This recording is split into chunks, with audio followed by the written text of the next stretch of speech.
اب میں آپ سے عرض کروں گا کہ ملا عمر صاحب کا مشورہ ہمیں کیا ہے. میں نے مسجد میں بھی جو ان سے ملاقات مختصر سی ہوئی اس میں پوچھا، انہوں نے کچھ باتیں کی. انہوں نے کہا کہ اپنے اپنے ملکوں میں اقامت دین کی جد و جہد بھرپور طریقے پر آپ شروع رکھیں اور جاری رکھیں. ظاہر بات ہے ہر ملک، یہ ملک جو ہے موجود ہیں، یہ بالکل ایسے ہی ہے جیسے علامہ اقبال جو ہے امت مسلمہ کے سب سے بڑی ہدی خاں اور وحدت امت کے سب سے بڑے علمبردار، ایک ہو مسلم حرم کی پاسبانی کے لیے نیل کے ساحل سے لے کر تا بخاک کاشغر.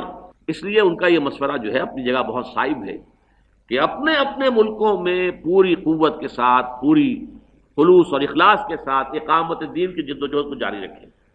دوسرا مشورہ یہ کہ علماء کرام کی رہنمائی اور ان کی آشیرواد ضرور حاصل کریں.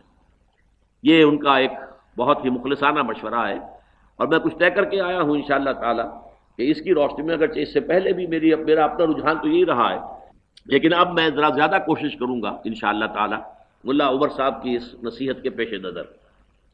تیسری بات انہوں نے بتائی ہے جس سے مجھے اندازہ ہوا کہ انہیں ملک کی حالات پاکستان کے جو ہیں ان سے بھی خوب واقفیت ہے. انہوں نے کہا کہ حکومت سے تصادم کی کوئی روش اختیار نہ کی جائے.